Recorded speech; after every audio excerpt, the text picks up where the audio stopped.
Já tava assim quando eu cheguei. O podcast de política isento de culpa.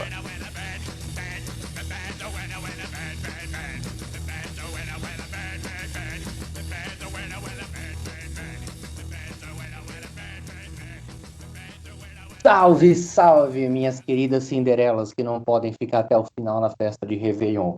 Como estamos? Tudo bem? Espero que esteja tudo bem nessa agradável tarde, noite, manhã, madrugada ou, quem sabe, espaço lapso temporal que você está ouvindo esse podcast. Meu nome é Vinícius Manduca, sociólogo por formação, podcaster por empolgação. Ao meu lado, aquele que compartilha das mesmas habilitações que eu, Henrique Macedo. Olá a todos. Voltamos então de férias, desse quase um mês, ou mais de um mês afastados, nas vésperas de inaugurarmos o novo, já estava assim, quando eu cheguei agora em fevereiro, não acompanho um novo programa, um novo formato, com mais quadros, mas enfim, iniciamos também esse mês, que vai até o final de fevereiro, os cumprimentos com princesas da Disney, em situações inusitadas, ou talvez não tão inusitadas, e vamos dar início então. O programa de hoje vai estar bem legal, a gente tem que correr atrás de muita coisa, né, Henrique? Porra. Porque aparentemente esse governo não dá folga. O pessoal falava que ele trabalhava mesmo, mas eu achava que era de trabalhar, não de fazer besteira. Ele faz besteira mesmo em épocas de férias. Então a gente vai começar agora falando das principais coisas que tiveram nesse tempo que ficamos afastados. E no segundo bloco nós vamos fazer uma análise mais detalhada sobre a exoneração do secretário de Cultura, Roberto Alvim. Bom, podemos começar então?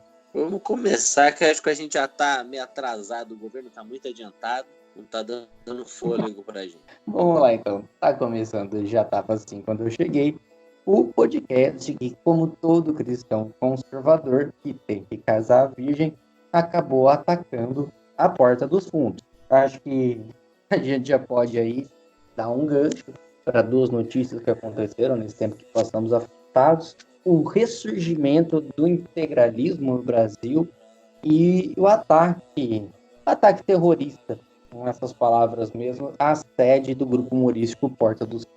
E é o ressurgimento também do terrorismo de direita, né? Depois da ditadura militar, agora também os nossos integralistas voltaram com tudo aí, tacando o coquetel Molotov em nome de Jesus. Saudosa bomba do Rio Centro, né?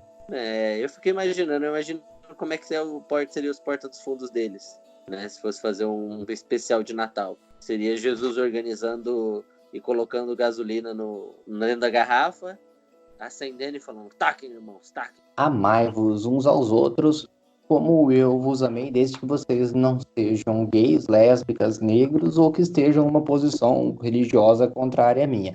Aí, meu filho, vocês vão saber o que eu passei na cruz. Exatamente. E talvez aí eles tenham também que fazer um revisionismo bíblico, né? Que aí talvez eles teriam tacado coquetel Molotov na Maria Madalena. Na verdade, Jesus disse que atire a primeira pedra, então a gente vê exatamente que as pessoas que estão aí, que são seguidores de Jesus hoje, elas são as pessoas que estariam apedrejando Maria Madalena. Exatamente. E provavelmente, do jeito que se ataca quem protege as minorias excluídas, tacariam as pedras na Maria Madalena e em Jesus. Exatamente, porque Jesus é lacrador. Porque Jesus é lacrador, é um comunista maconheiro. Roma acima de todos e vários deuses acima de todos. Na época de Roma que era bom, né, cara? Na época de Roma que era bom. Você não via um vagabundo na rua. Bom quando Javé sim era Deus de verdade, que ele era conservador. Pois é, os judeus têm razão, né? Aquela tradição judaica de achar que Jesus não é o Messias, né? Deve ser isso. Mas a gente está num contexto no país que ele se torna cada vez mais medonho, né? A gente está falando aí do movimento integralista nacional, que foi a sistematização do fascismo no Brasil, as ideias fascistas, extremamente nacionalismo, excludente contra os povos, supremacia nacional, o resgate dos símbolos nacionais, dos ternos verdes. Então eram movimentos que realmente se assimilavam. E foi o principal responsável pelo flerte de Vargas com o fascismo. Na verdade, por eles a gente tinha apoiado o Hitler e o Eixo, né? Inclusive Vargas tinha boas ligações com a Itália. Pendeu bastante a decisão, não sabia exatamente para que lado que o Brasil iria entrar na guerra, né? Até porque o regime que Vargas estava colocando no Brasil era um tanto quanto similar ao do Mussolini na Itália. E você tinha esses arcos, o Plínio de Arruda Sampaio, o intelectual que estava por trás dessa organização, então ele estava realmente articulando essa questão governamental no país. Inclusive, assim, como teve essa polêmica, quando o Brasil virou para o outro lado, pro lado dos aliados, Getúlio proibiu qualquer coisa que tinha qualquer menção aos países do eixo, né? Inclusive, nosso amigo palmeirense sabe que foi aí que o time foi obrigado a mudar de nome, de Palestra Itália para Palmeiras. E não querendo ofender os palmeirenses e nem você, meu amigo Banduca, que é palmeirense, mas o verde tem a ver com integralismo ou não? O verde tem a ver com o movimento nacional, né? Na realidade, o verde do Palmeiras ele é mais relacionado com a Itália do que propriamente ao nacionalismo brasileiro. Mas o Palmeiras foi um time que... Então, cara, essas coisas que eu fico putaço, sabe? Como palmeirense, com perdão da palavra. Mas o Palmeiras, ele foi um time que teve que lutar muito forte contra o estigma fascista, porque é um time formado basicamente por imigrantes que vieram fugidos do fascismo. E aí você tem um volante que vai e declara gol para candidato fascista, sabe? Então, assim, esse cara tinha que sair do futebol. É revisionismo histórico, né? Agora como é que é o nome dele? Felipe Neonazi Melo, que agora é capitão. Acho que agora ele tá no ápice, né? Agora ele é o capitão do Palmeiras. Ele tá se sentindo muito perto do capitão.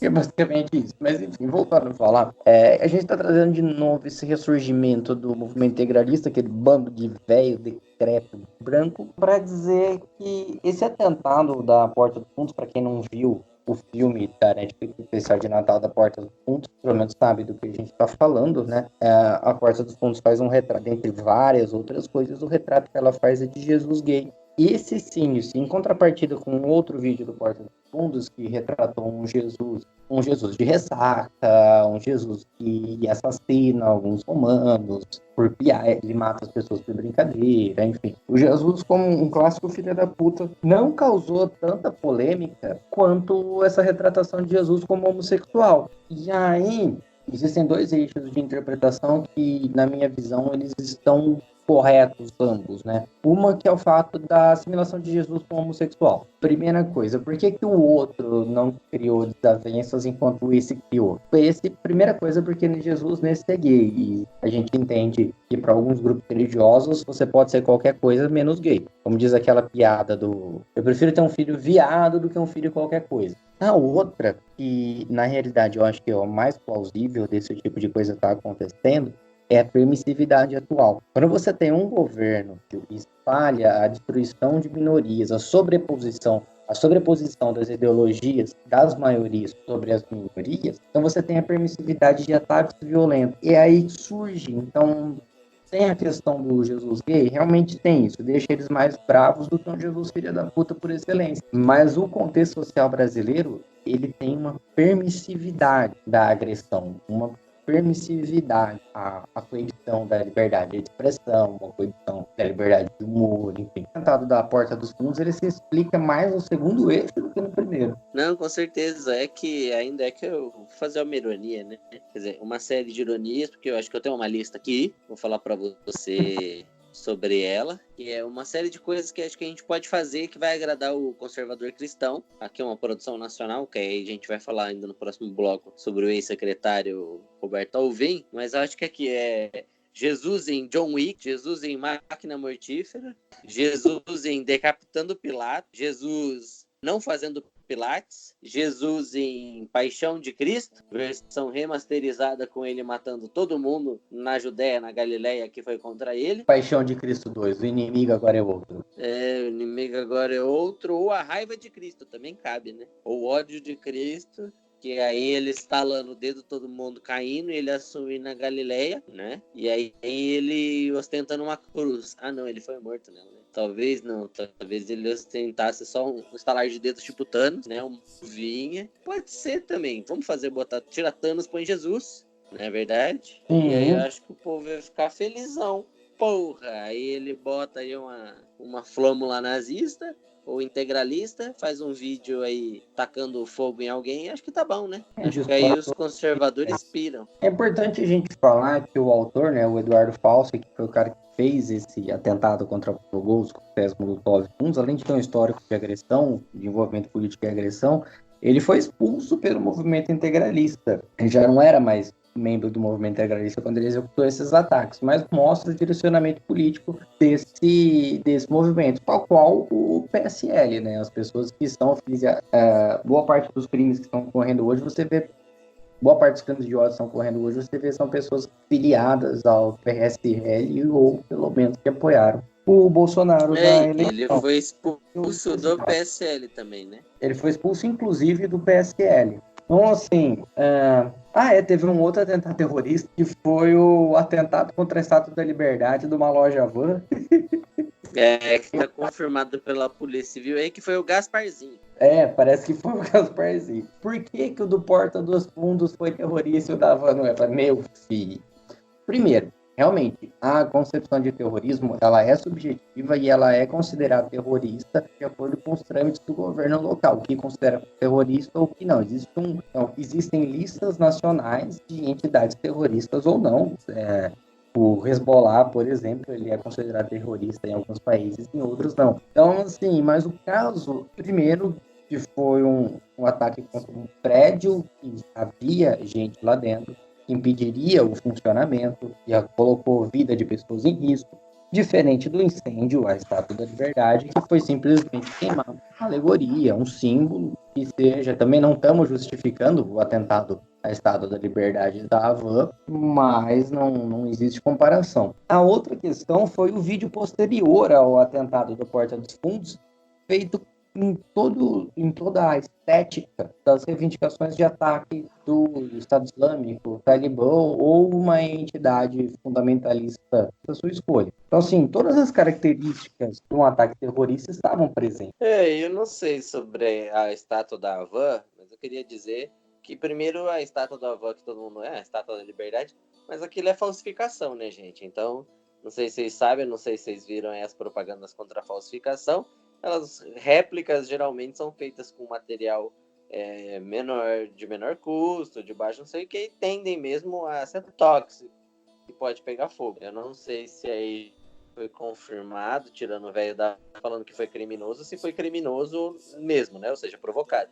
E um fato interessante é que ninguém reivindicou fogo na Liberdade da Havan. Ninguém colocou como um ato político o fogo na Havan, reclamando aquilo como um gesto de descontentamento ao velho da Havan por ele ter sido condenado já por tantos crimes, ou por reivindicar que ele é devedor de imposto. Pelo contrário, mas no caso da Porta dos Fundos, há uma reivindicação política, um vídeo dizendo o porquê foi feito, reivindicando tudo aquilo que depois que já aparecia no caso do governo, né, do Bolsonaro, e antes disso, seus apoiadores, e aí o problema do integralismo, /fascismo, /nazismo e /fundamentalismo cristão, ou qualquer outro fundamentalismo, é esse vínculo poderoso entre figuras e alegorias, e que, na verdade, uma representação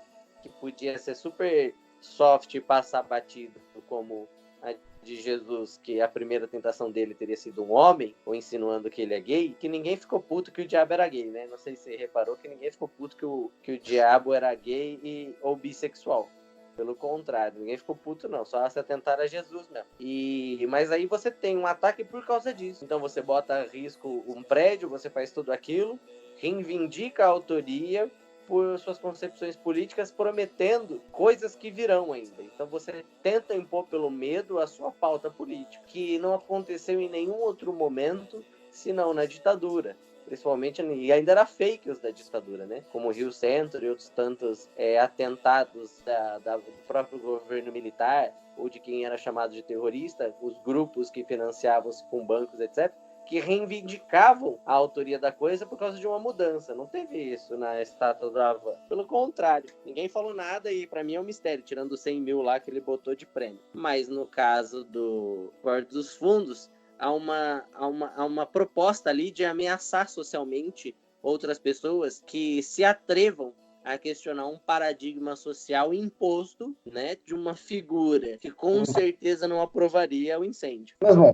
continuando então, a gente tem muito mais coisas para falar. Eu vou aproveitar e tratar dos dois assuntos referentes à nossa piada inicial, do ataque à porta dos fundos. Falamos de um, a outra é a questão da ministra da Mulher, Direitos Humanos e Minorias, a Damares, e da nova política de controle de disseminação de ISTs e prevenção da gravidez na adolescência, que é a abstinência. Ou virar lei. Então, diz que a questão de evitar a disseminação, então, o controle de doenças e a gravidez, o único método 100% eficaz para evitar isso é não fazer sexo. E aí a melhor forma de conseguir isso realmente é mostrar para as crianças e adolescentes que existe sim a alma gêmea e que a gente tem que procurar essa alma gêmea. É até recomendado para os educadores fazer a dinâmica de uma fita crepe. Se você cola a fita crepe em várias pessoas, na quinta, na sexta pessoa, ela já perde a cola. Então você não consegue mais se colar com ninguém. Não é piada, essa é a política de controle de natalidade do governo Bolsonaro. Que é levemente inspirada na tradição protestante, aquela ideia de vou esperar. Existe um movimento hoje do eu escolhi esperar, é um movimento super vigora aí, a questão da castidade. Gente, vamos lá, eu dei uma aula sobre educação sexual para uma sala de adolescente faz 2 semanas, basicamente. E a grande dificuldade que se tem até hoje é a possibilidade de falar sobre sexo, de realmente falar sobre sexo. Ninguém está disposto a falar sobre isso, tem vergonha de falar sobre isso. Ia falar os meninos, que a gente está falando de adolescente, mas os homens têm vergonha de falar a palavra menstruação até hoje. Então é uma coisa que a gente não consegue, a gente simplesmente engana e põe para baixo dos panos, e aí vai dando cada vez mais merda por conta da nossa incapacidade. Nossa, cara, se a abstenção funcionar, simplesmente não funciona. Eu trago o exemplo aí, vamos continuar falando de religião. Se realmente a pessoa quisesse ficar sem sexo, ela ficava, não tinha tanta denúncia de casos de pedofilia dentro da Igreja Católica. Nem tantos casamentos entre o povo da denominação protestante, né? Que casa rápido e mais cedo cada vez mais, para ter esse tipo de experiência pessoal. Na verdade, a gente sabe que a melhor política de prevenção é a disseminação de informação. Tanto que as taxas de gravidez na adolescência, desde que começou os governos petistas, elas vinham caindo absurdamente. E os únicos países, por exemplo, você tem a política de Uganda, que é um dos poucos países que realmente adota essa perspectiva da abstinência sexual. E os números de gravidez na adolescência, eles cresceram desde que começou a adotar essa política, sabe? Não é numérico, não funciona, sabe? É aquele movimento proibicionista, né? É uma proibição vertical, de cima para baixo, e tentar impor, e geralmente a gente está falando de uma faixa etária, que é a faixa etária que eles querem falar, de gravidez na adolescência, não sei o quê, que você tem mais dúvidas, os seus hormônios estão à flor da pele, tem muita coisa para você lidar ao mesmo tempo.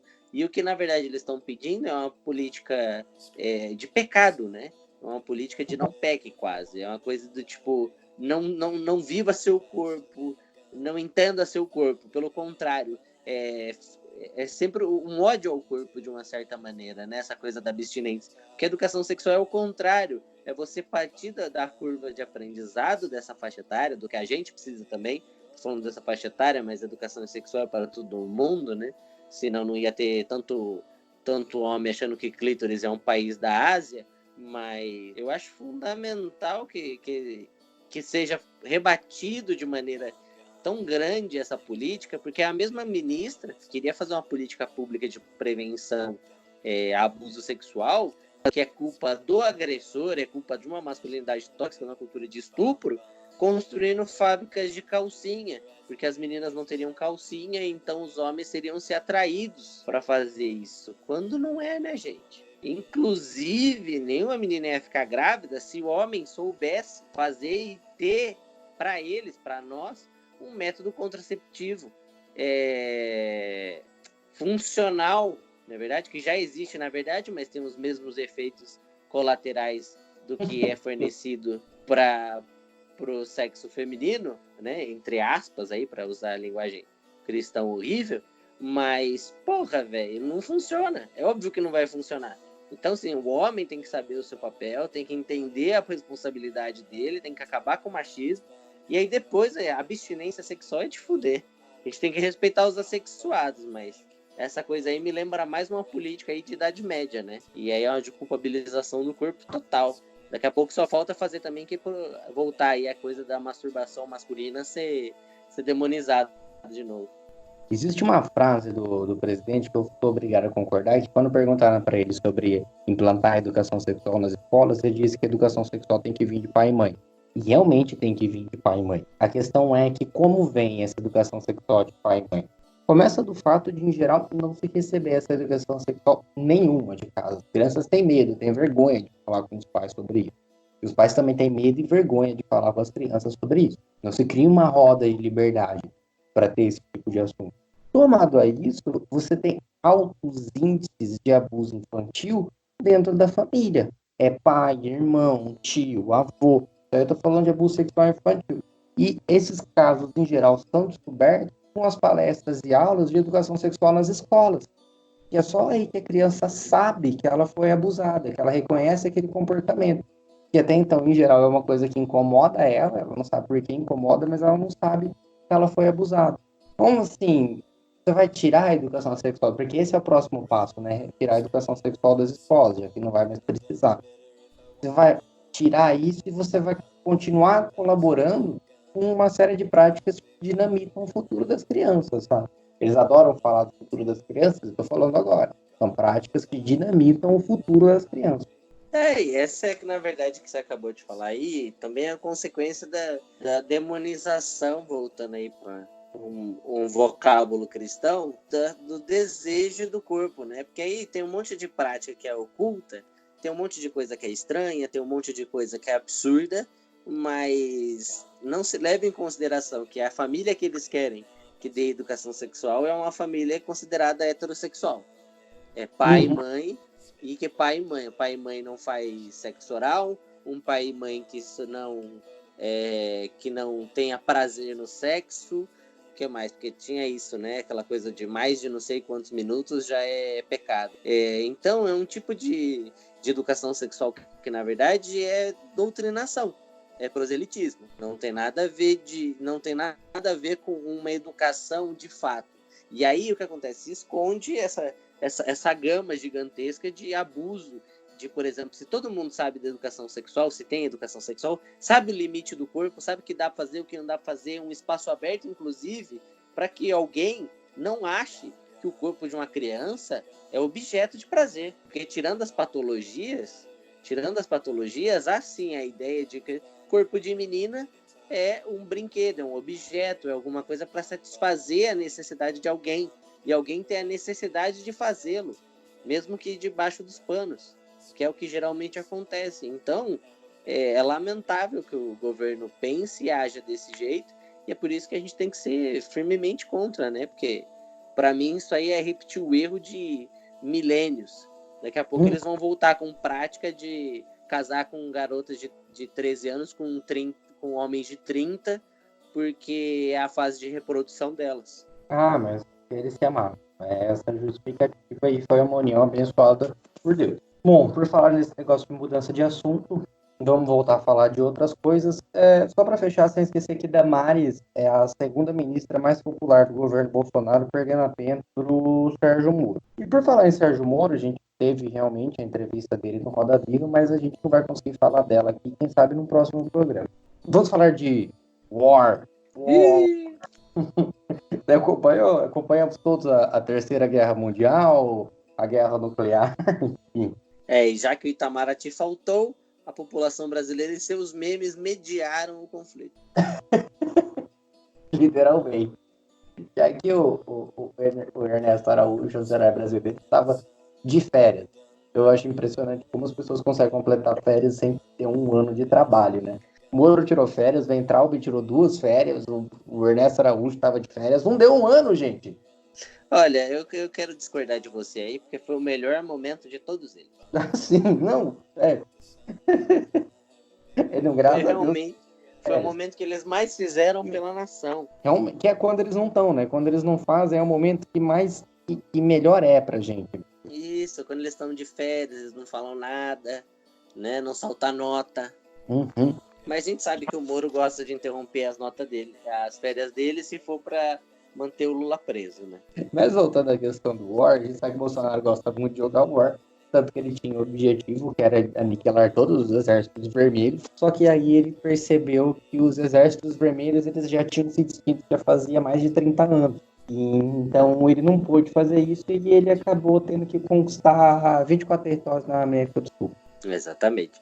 E dizem aí, eu fiquei sabendo de fontes quentíssimas no Palácio do Planalto, que ele criou peças com a bandeira cubana e um estetoscópio. Mas aí ele colocou uns médicos cubanos ali, aí ele falou, não, esses aqui vão ser o que eu tenho que derrotar no Brasil.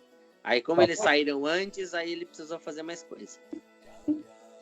Mas essa questão da guerra, tem muita coisa que a gente tem que falar sobre isso, não vai dar para passar por todos, então vou falar brevemente, só mencionar isso aqui, que é a questão do general Qasem Soleimani como um terrorista, né, que foi chamado de terrorista por vários, né? Os Estados Unidos consideram ele terrorista, os iranianos consideram ele um herói. Ele era o principal articulador da política regional do Irã, então o Iraque, a Arábia Saudita e os países da região tinham considerado relações com ele para bem ou para mal. Mas essa questão do terrorismo, ela é muito subjetiva, porque isso aí, como a gente estava falando antes, elas são questões de território nacional. Por exemplo, os próprios Estados Unidos considera ele terrorista pelas conexões dele com o Hezbollah. O Hezbollah ele é um partido político que hoje ele faz parte da coalizão do governo saudita, ao passo que você tem um braço armado do Hezbollah, inclusive é um braço armado bem abrangente e muito bem armado. Mas a questão é que para os Estados Unidos o Hezbollah como um todo ele é considerado terrorista, ao passo que ele tem duas ênfases em alguns lugares ele quer ou não. Ao mesmo tempo, quando o Irã falou que teria uma retaliação, os Estados Unidos, o Trump, né, falou que já tinha 54 alvos bélicos e culturais para atacar no Irã caso houvesse uma retaliação. Como tal, o Irã considerou essa fala do Trump terrorismo. Atacar bens culturais é uma questão terrorista. Então vejo como essa questão de terrorismo, ele era terrorista, ele não era terrorista, como isso é muito condizente com as condições de temperatura e pressão locais. A Câmara deles aprovou uma moção que considerava todo o exército americano como terrorista, né? E isso já tinha sido um feito, é como se fosse uma resposta ao Congresso americano que tinha designado a guarda iraniana, né, a guarda revolucionária, como todos de terroristas, né? Então é uma contradição, é uma guerra de narrativas também. Sim, então é uma das coisas que a gente tem que tomar cuidado. A outra coisa que a gente tem que falar sobre isso são os ganhos e perdas desse conflito, como foi um conflito benéfico para todos os lados. Uma, porque o Donald Trump está no processo de impeachment, e para os apoiadores dele foi muito legal ele começar uma guerra, que a gente sabe que todo ano eleitoral tem guerra. A guerra é o asfalto do americano. A guerra é o asfalto americano, exatamente. Aqui os prefeitos, os governadores enchem de asfalto. Lá eles começam uma guerrinha para ver se melhora a popularidade. Precisamente. Ao mesmo tempo, o Donald Trump conseguiu eliminar um antigo inimigo, dado como inimigo nos Estados Unidos. Ele foi trucidado pela imprensa e pelas pessoas pensantes do país, inclusive a própria mídia americana chama ele de assassino, não disse que o que ele fez foi uma questão de guerra, foi um assassinato mesmo do Soleimani, mas serviu para alavancar a popularidade dele, a taxa de aprovação dele agora no período pré-eleitoral e no período de impeachment. Ao mesmo tempo, a retaliação que o Irã fez na base iraquiana que abrigava os soldados americanos, ela foi bem sucedida para a popularidade do governo iraniano. Então eles realmente atacaram os Estados Unidos, foi um ataque avisado, de forma que não tinha ninguém nas imediações, não tinha ninguém nos locais que foram atacados. Então, assim, acabou sendo benéfico para todo mundo. A popularidade do Irã só não ficou melhor porque você teve o abatimento de um avião comercial sem querer. E ainda tem que dizer que a OPEP ficou muito feliz, né? Porque aumentou o preço do barril do petróleo, acho que quem ainda saiu ganhando, mas que os dois países enfrentaram protestos de sua população contra a guerra, né? Sim. Tirando o fato que os Estados Unidos não pediram o impeachment do Trump porque já está em curso. Mas uma parte da população iraniana pediu a saída do primeiro-ministro. Então, de certa forma, os cálculos políticos foram esses. Eu queria só chamar a atenção mais para a questão da guerra, né? Vai virar a terceira guerra. A gente entende que no mundo globalizado, da forma como é hoje, qualquer conflito pode virar um conflito bélico internacional. Então, a Rússia apoia isso, os Estados Unidos apoiam aquilo, o Brasil apoia os Estados Unidos e por aí vai, e aí a gente vai se formando de novo eixo e aliados. Enfim, a escalada para um conflito global ela é muito mais maior. Porém, num mundo altamente globalizado, num mundo internacionalizado, os contratos são plurais. Da mesma forma que a Rússia tem contratos com o Irã, com o Iraque, ela tem contratos com o Brasil, com os Estados Unidos. Ninguém quer entrar num conflito um contra o outro, porque todo mundo sai perdendo. Então você tem uma monção de guerra em discursos, ao mesmo tempo você não tem políticas realmente efetivas para que se tenha uma guerra contra um país. Agora, a moda agora é a guerra híbrida, né? Que aí, joga no Google aí, galera, que na verdade é que você tem menos danos materiais e você tem altas lucratividades, por exemplo, no caso de uma guerra comercial, usando lawfare, que é táticas de desestabilização dentro do próprio país. Então, para um país é muito melhor, no caso dos Estados Unidos, provocar, ou se fosse o caso o Irã conseguisse fazer isso, provocar desestabilizações internamente dentro de um país, do que uma guerra clássica, digamos assim, simétrica entre dois exércitos, né? Sim, isso aí que você está comentando, outra coisa que foi benéfica para o Irã foi que o parlamento aprovou a volta dos testes nucleares, então voltar a mexer com questões nucleares do país, coisas que tinham um acordo nuclear entre Irã e Estados Unidos que eles decidiram por bem sanar. E tem a coisa do nosso presidente que estava falando aí, que já se adiantou em declarar apoio aos Estados Unidos contra o nosso quinto maior parceiro comercial, que é o Irã. Eu posso dar uma notícia aí de primeira mão? Que eles só escutam agora? Então, há 3 horas, aí uma agência ISNA, que é a agência de Teherã, lá diz que um parlamentar iraniano ofereceu recompensa de $3 milhões para quem mate o presidente, para quem matar o presidente americano Donald Trump. Veja só você. Washington chamou a atitude de ridícula, mas foi um parlamentar lá.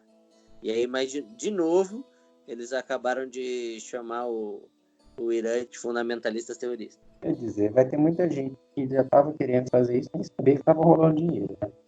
Pois é.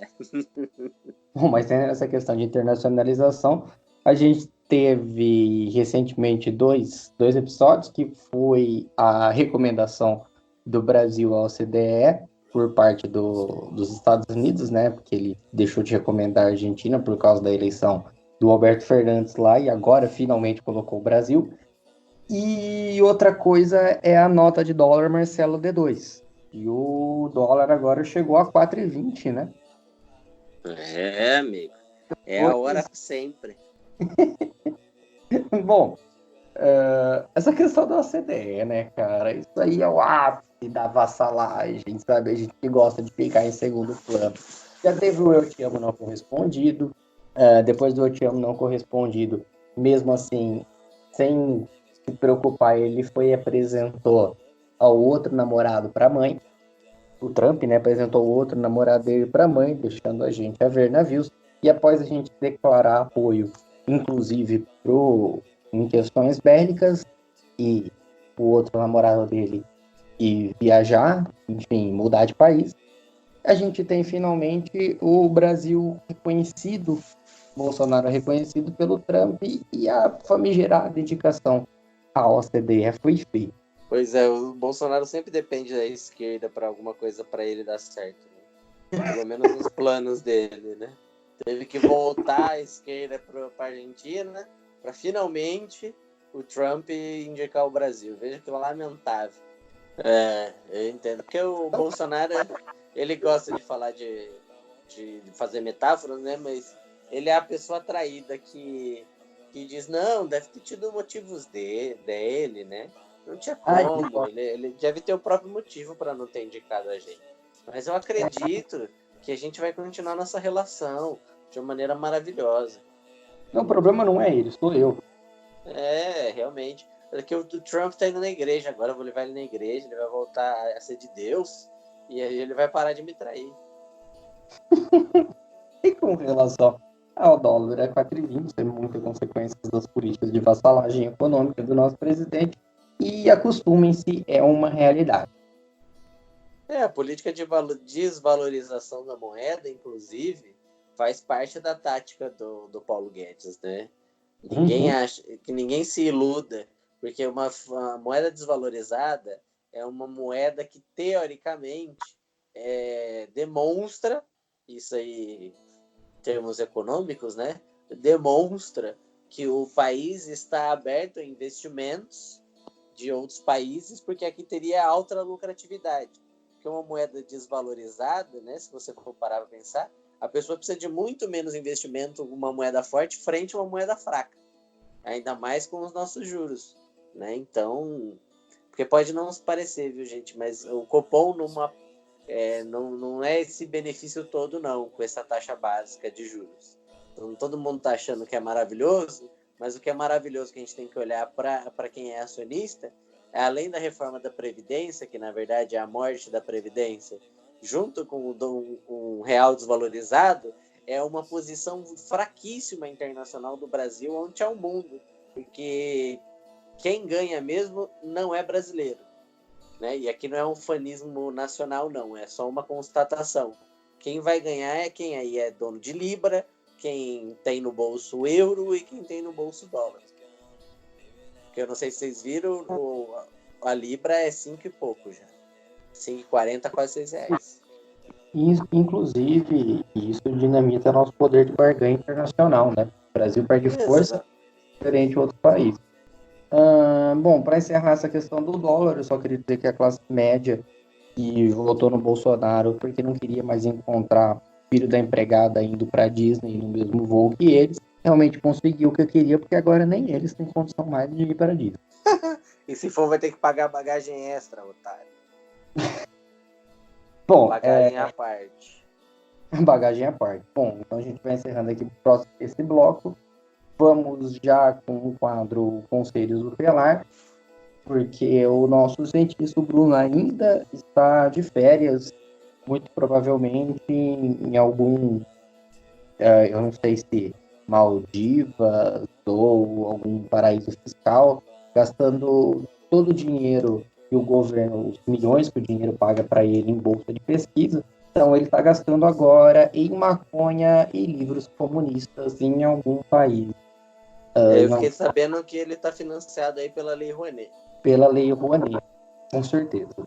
Mas bom, vamos então para o nosso Conselho Tutelar. Você gostaria de apresentar, Henrique? Quero sim. Hoje o nosso tutelar vai ser com a Ana Beatriz Teixeira, terapeuta ocupacional formada pela UFSCar, especialista em autismo, integração sensorial e neurologia, voltada aí para a área de terapia ocupacional pelo Einstein, o Albert Einstein. Ela vai falar um pouco sobre a questão das pessoas com deficiência no mercado de trabalho e falar um pouco sobre o PL que está tramitando, que quer aí promover a exclusão dessas pessoas do mercado de trabalho. Demorou. Pode falar, Ana.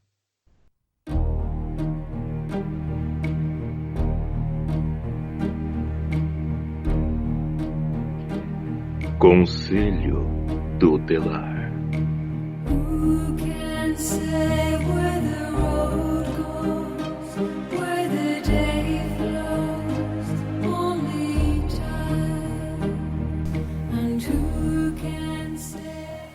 Oi pessoal, meu nome é Ana Beatriz, eu sou terapeuta ocupacional formada pela UFSCar e estou aqui hoje convidada pelos meninos para falar sobre inclusão, ou seria exclusão, do mercado de trabalho de pessoas com deficiência. Queria agradecer o convite e contar para vocês um panorama atual desse desgoverno nosso. Bom, em 26 de novembro começou a tramitar a PL 6159, com uma mãozinha do Paulo Guedes em caráter de urgência, que vai dispor sobre a reserva de vagas para habilitação e reabilitação profissional. Vai alterar uma lei já existente de 1991. Ou seja, ela facilita que empresas com mais de 100 funcionários não cumpram as cotas. E aí ela vai pagar uns 2 salários mínimos para um fundo que reabilitaria pessoas com deficiência.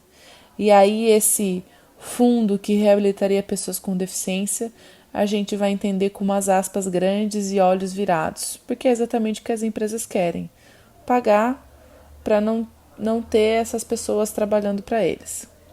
Essa PL ainda está com votação aberta no site da Câmara dos Deputados. Eu trabalhei um tempo nessa área e posso dizer, claro que dentro da minha experiência, que essas vagas são preenchidas exclusivamente para cumprir com essas cotas e para não pagarem multas que são altas. As empresas visam lucro, certo? E essas mesmas empresas entendem os deficientes como um peso, uma pessoa que não produz. Para cumprir essas cotas, então, a gente já entende que existe um perfil de PCDs para ser contratado, entre aspas, né? Então, o que a gente vai mais ver sendo contratado, e aí volto a dizer que não são contratados pelas suas capacidades, e sim só para cumprir as cotas. Então, a gente vai ter os deficientes mentais leves, ou seja, aqueles que saibam minimamente ler, que saibam ver horas, que tenham um bom comportamento, que não tenha crises de comportamento. E se a família não se intrometer, melhor ainda. Tem os deficientes físicos, que também, de preferência, sejam leves. Não vai ter um dedo, não tem uma perna, mas que faça um uso funcional de uma prótese, por exemplo. Ou que seja cadeirante, mas que os membros superiores funcionem totalmente. Ou um deficiente auditivo, porque para produzir não precisa ouvir, né, gente?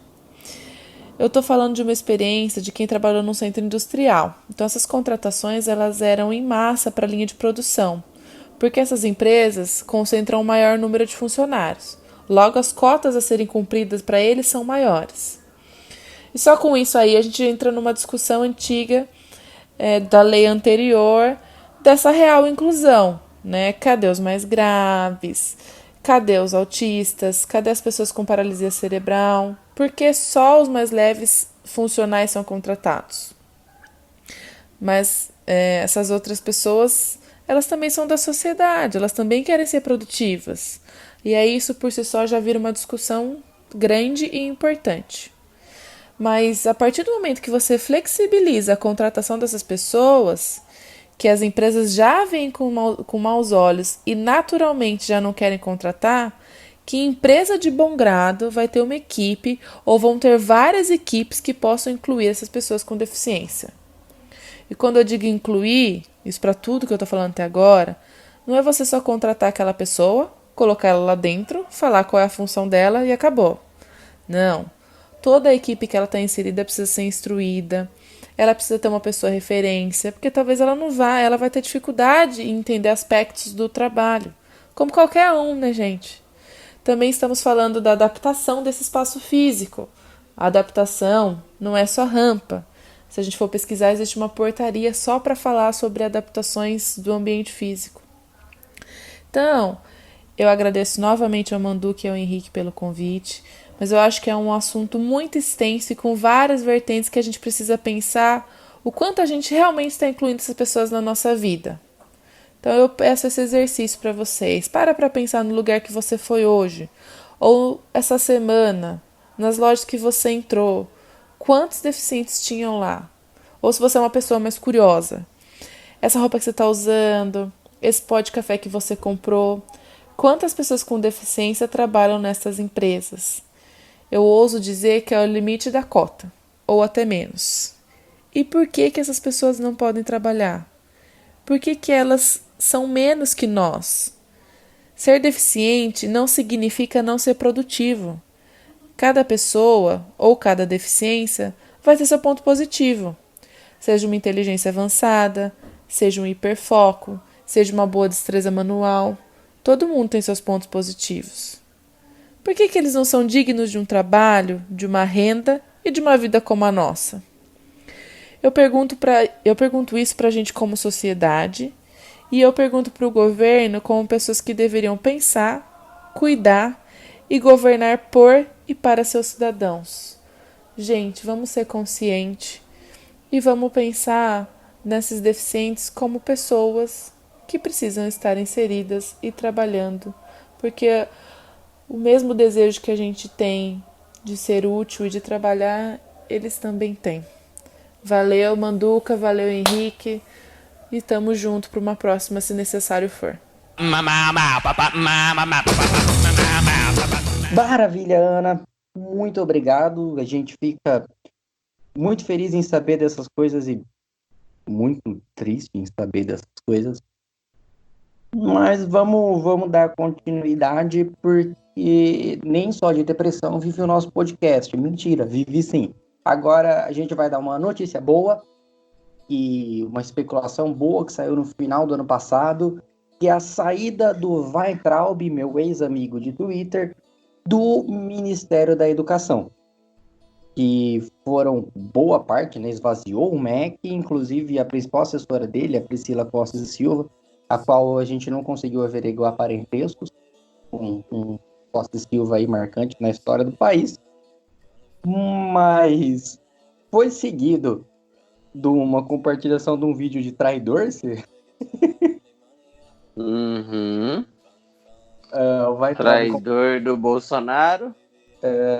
aliás, é melhor você dar essa notícia, porque infelizmente eu não pude acompanhar o Twitter do Weintraub. O pacote anticrime mandado para a Câmara do Sérgio Moro não passou como ele queria.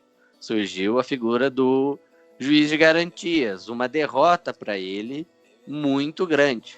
Mas o pacote, além de passar, ele foi sancionado por Jair Bolsonaro, que numa guerra interna sancionou também para tirar a força do ministro. E aí, numa dessas brincadeiras, o nosso amigo Weintraub, quer dizer, o meu amigo de Twitter Weintraub, que não é mais amigo do Vinícius Manduca, que é bloqueado, ele compartilhou um vídeo dizendo que o Bolsonaro era traidor por ter sancionado o projeto anticrime, que não era aquilo que o nosso amiguinho, quer dizer, o amigo deles, o Moro, mandou.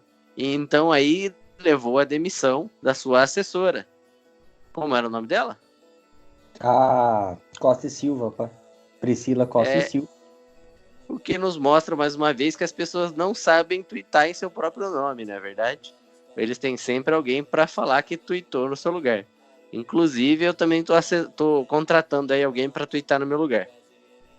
A gente tá contratando twitteiros para a página do Já Tava Assim quando eu cheguei, e a gente agradece, a gente paga com um muito obrigado.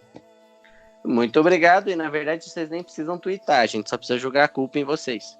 A gente aí tá seguindo o modelo de gestão desse novo governo, que é um absurdo, né? Antes da gente prosseguir, eu acho que vale valem 2 adenos, um para o pacote anticrime do Sérgio Moro, que ele teve a grande questão não é só do juiz de garantias, né, que se alega que vai quebrar a Lava Jato, né, que primeiro, né, cara, se o juiz de garantias, ele é um juiz colocado para garantir a assertividade do processo. Daí os caras estão bravos que esse tipo de conduta vai prejudicar a Lava Jato. Eu pergunto, então, qual é a idoneidade da Lava Jato? Porque já que se colocar um juiz que vai garantir que o processo ocorra legalmente vai atrapalhar a Lava Jato, quer dizer que a Lava Jato, eles mesmos estão dizendo que a Lava Jato é ilegal. Eles estão admitindo a figura central do juiz de desgarantia, né? Que era o caso do Sérgio Moro. É um juiz de desgarantia.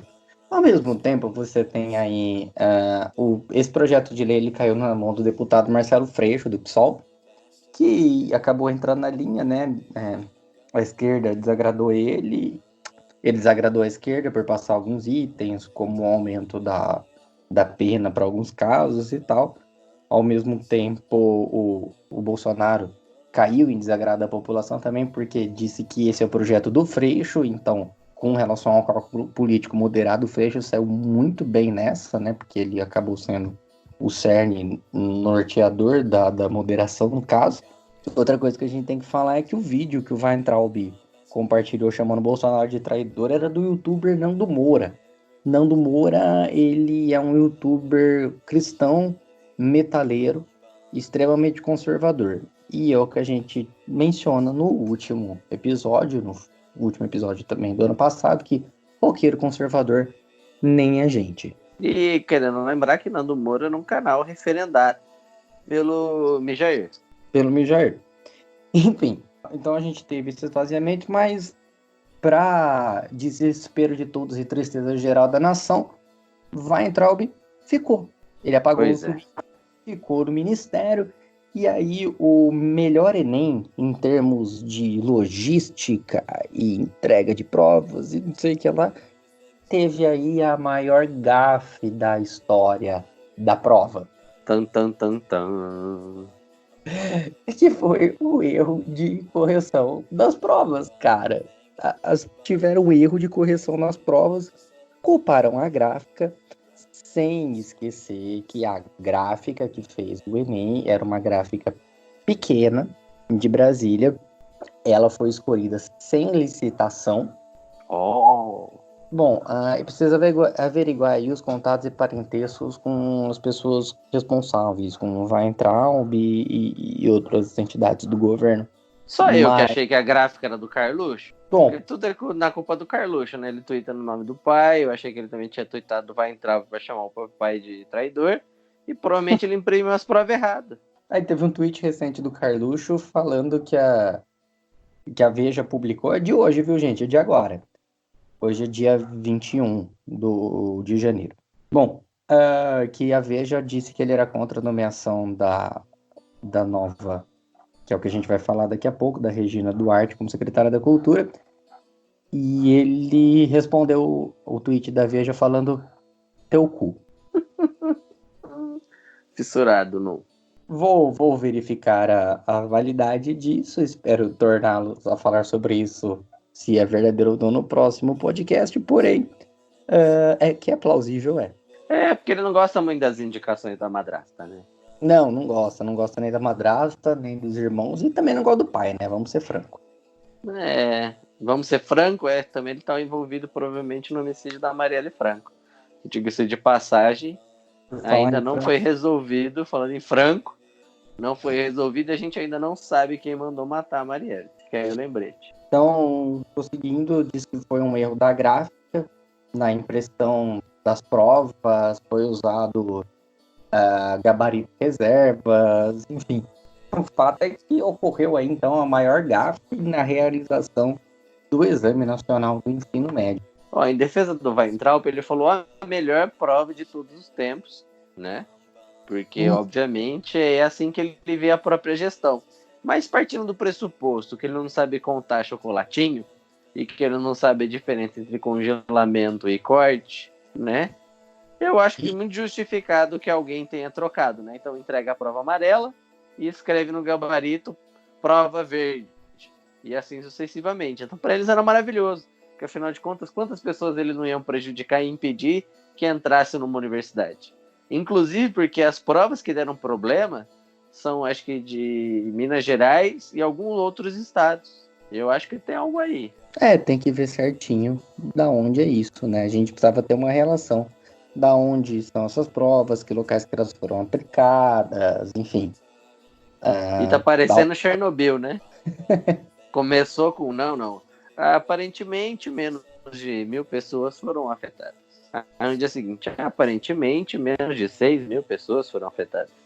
Aparentemente, só 30% foi afetado. A gente vai descobrir que tinha 5 provas que a mesma pessoa fez. E eles achando que o problema era conteúdo ideológico. Ideologia tava nesse. O problema ideológico tá na escolha da gráfica. Mas vamos falar então.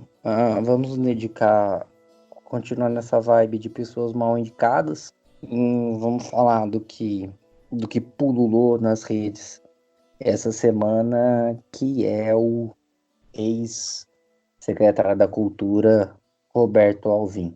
Na última semana, o Roberto Alvim, ele fez um vídeo anunciando que um novo prêmio artístico que o governo teria, que esse prêmio sim iria dizer o tipo de arte que o governo está interessado em financiar. Esse vídeo...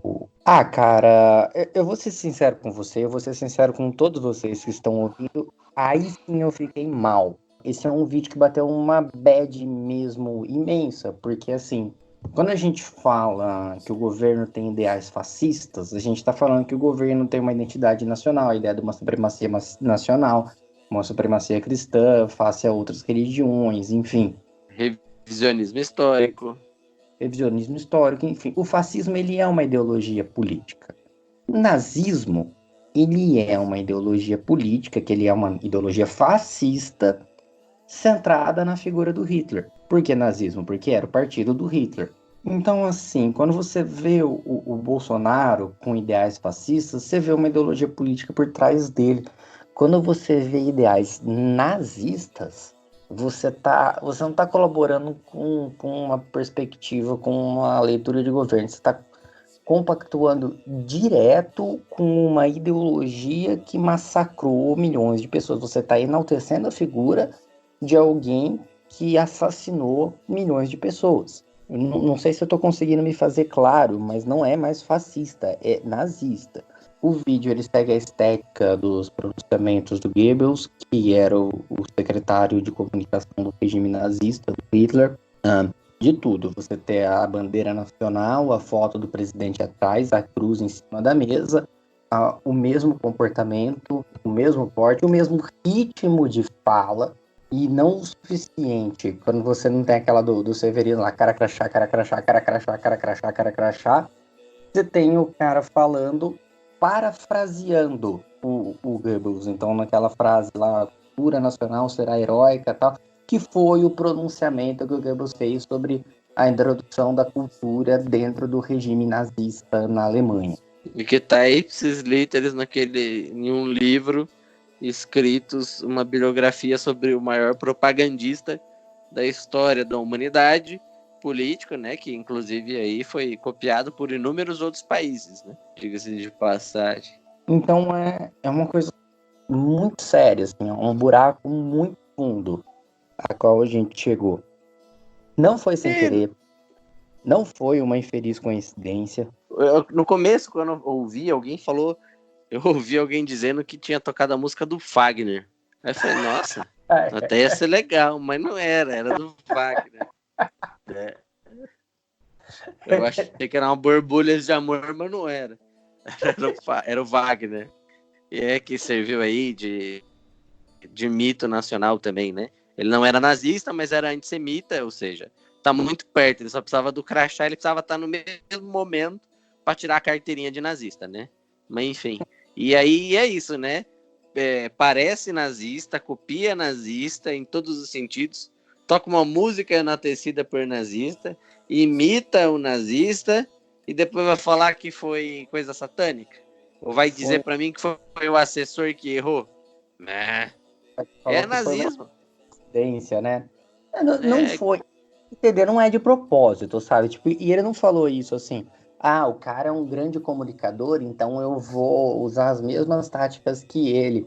Não, ele sabia que aquela mensagem que ele estava mandando era para pessoas específicas. Não é que ele quis usar as ideias de comunicação do cara, não. Ele mandou uma mensagem para pessoas específicas. E ele quis inflar inclusive, ele sabia que isso ia acontecer, porque na minha opinião ele quis inflar. Eu tô vendo a repercussão tanto do nazismo, tem um monte de gente correndo atrás, tem um monte de antissemitas saindo dos armários, que é óbvio, né? Porque já quem é racista, quem é homofóbico, quem é primitivo nacionalista, quem é fundamentalista cristão, não precisa de muita coisa para ser antissemita, né? Não, tá ali um pouco. Só precisa ler e descobrir o que é isso. Então eu acho que foi realmente um jeito dele de se manifestar e manifestar essa ideologia, porque eu não sei se ele leu que ele foi demitido, ele tava rindo. Uhum. Então ele sabia, aquela coisa de esse governo que diz que parece fascista, cheira como fascista, é fascista então, né? É importante dizer que o presidente demorou muito para aceitar a exoneração dele. Por ele não teria exonerado, e ele acabou exonerando só por pressão da comunidade judaica que apoia ele, e por uma pressão popular muito forte, né? Esse vídeo conseguiu desagradar, inclusive, o próprio Olavo de Carvalho, né? Pois é, que viu o tamanho da cagada que ele fez. Não que o Olavo de Carvalho... Gente, não é que o Olavo de Carvalho não seja nazista. É que ele sabe que escancarar assim dá ruim. O Bolsonaro também deve ter recebido um telefonema do Benjamin Netanyahu falando que o Mossad ia visitar ele se não demitisse, né? Como é que você não demite um filho da puta nazista? O Mossad ia ter que dar uma visitada e a ABIN não ia nem ver os caras entrando. E outra coisa, né, cara? O Bolsonaro, com certeza, ele não percebeu o impacto disso, mas aí é por limitação dele mesmo, né? Ele deve ter aplaudido porque ele nem sabe. Porque, na verdade, dizem que ele demitiu, não sei se você sabe. Gente, furo do Palácio do Planalto. Falaram que era nazista o conteúdo. Para, mais um que vai falar agora. O que? Eu não sei se eu aguento. Vai, fala, Henrique. Então, dizem que Jair Bolsonaro só demitiu porque ficou sabendo que o conteúdo era de um nazista. Então ele falou que não admite secretário de esquerda. Ai, meu Deus. Peraí, deixa eu ver se eu entendi. Não, e era aí que eu ia chegar, né? Então, não, nazismo é de esquerda, nazismo é de esquerda, nazismo é de esquerda. Daí você vê o governo de extrema-direita parafraseando o nazismo. Deu pra entender? Não é nem desenhar, é explicar em vídeo. É demonstração. Agora chega no ápice da pura negação, né? É a negação individual. Só falta tirar uma foto com o altar do Hitler, né? Bigodinho, porque do resto, não sei o que o povo tá esperando mais. E depois das falas do AI-5, engraçado, você já reparou que a citação direta chocou mais do que a todas as falas de AI-5? Sim. Eu acho impressionante que a citação direta chocar mais do que a estética como um todo, porque o vídeo é claramente nazista. É que a citação direta, ela sacramenta, né? Mas ela é claramente nazista. Tudo no vídeo dá desespero. E aí, eu não sei, vocês corram lá para ver no site do Intercept, ou quem acha que Intercept é de esquerda também pode ir lá no Reinaldo de Azevedo. Se você acha que o Reinaldo de Azevedo é de esquerda, por favor, vá fazer outra coisa da sua vida. Mas ele tinha soltado uma nota com o mesmo tipo de conteúdo. A citação indireta, né, o parafrasear, na verdade, foi só a cereja do bolo, né? Faltou ele falar, eu sou nazista. Porque, na verdade, tudo, foi o que você falou, toda a estética, cara, tudo. Até o comportamento dele, o jeito de pausa, sabe? É absurdo. Só faltou colocar uma suástica no vídeo. E aí eu fiquei de cara mesmo, cara. Deu bad geral, porque você chegar num ponto de apoiar um regime... Isso pegou muito mal, né? Isso pegou muito mal lá fora.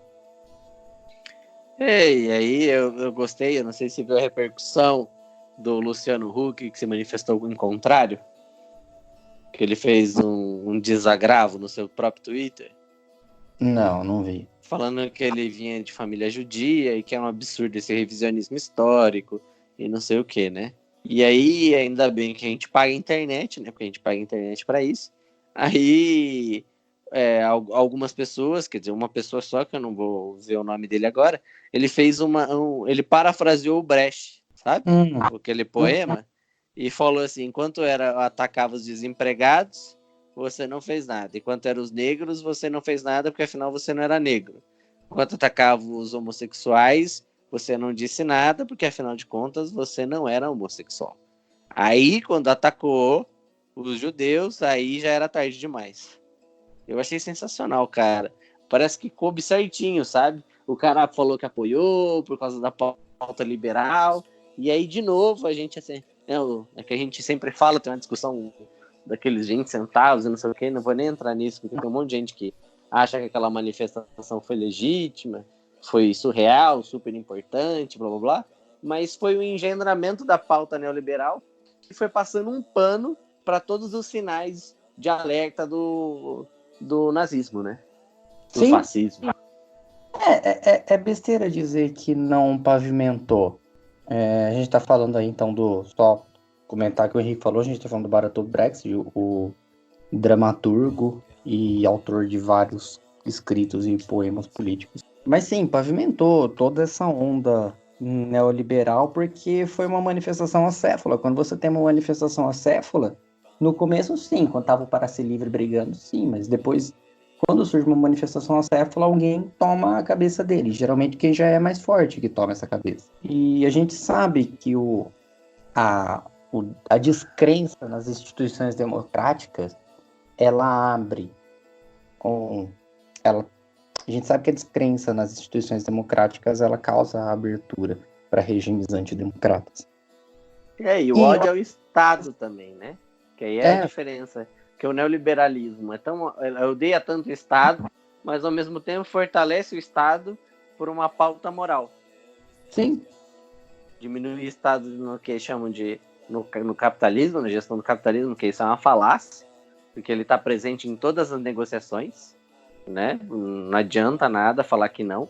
Afinal de contas, a escolha desde Lula lá, quando foi com ele, Lula lá, que no Henrique Meirelles, até agora no Paulo Guedes, é uma escolha de mercado. Então, como é que vai falar que o mercado se autorregula se você sempre quer colocar alguém do mercado para regular o governo? Como vai regular o mercado? Né? Como fazer negociação do mercado? E aí faz uma puta passada de pano, porque afinal de contas a galera, não, passa a reforma da Previdência, mas aí passa a reforma da Previdência, mas passa uma marcha militar de um partido nazista, né? Neonazista. É esse contexto que nos enquadramos agora. Com relação à pasta da cultura, ela foi proposta para... Viúva Porcina. Hã?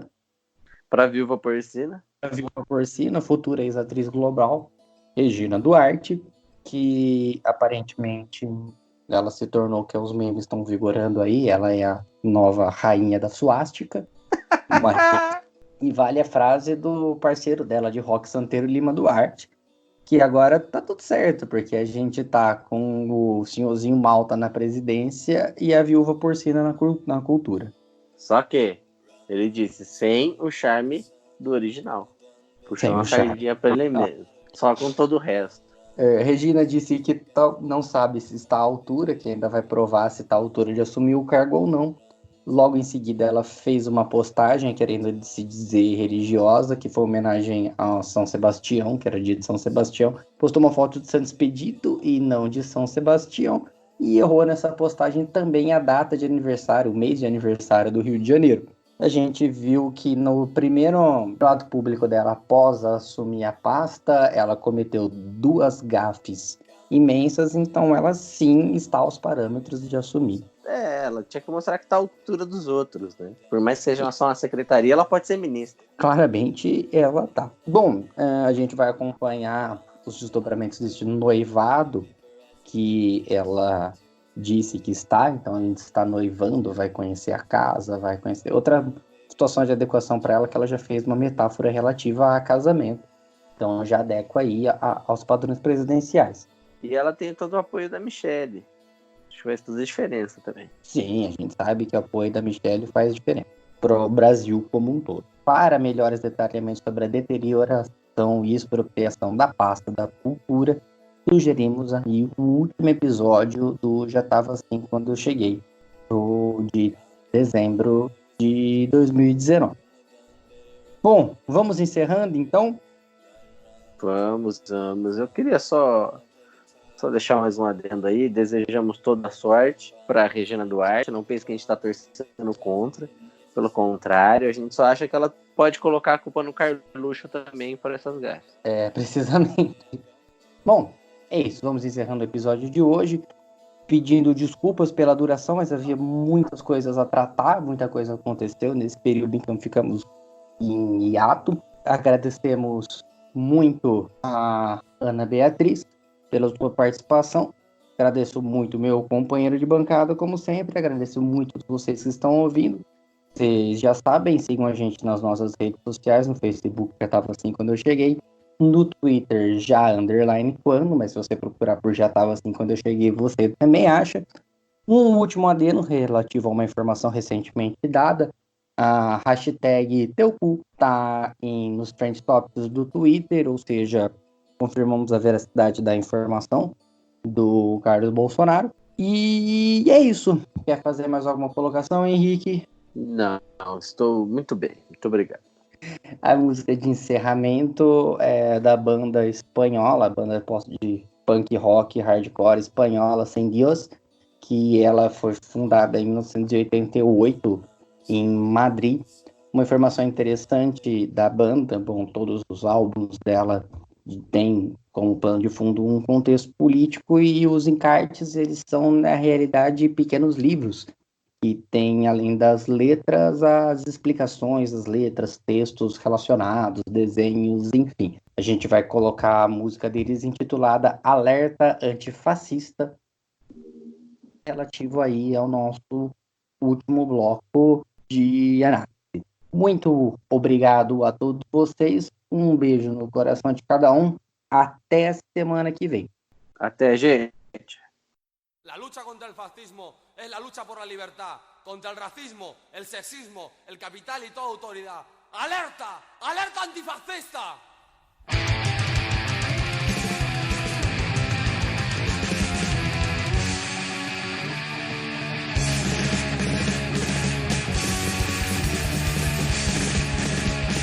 Suena el clarín, se mandó la guerra otra vez. La bestia parda, despertador, no hay que dejarla crecer. No permitamos que haya una víctima más. Hagamos un frente de todas las fuerzas que lo encierren de una vez. ¡Alerta! ¡Alerta!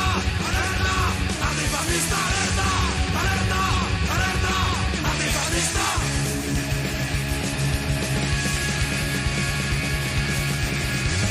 Extrema derecha, poder paramilitar. Que los entrenan, que los financian, que los saben muy bien. No pararemos frente a la agresión. Debemos unirnos a retroceder.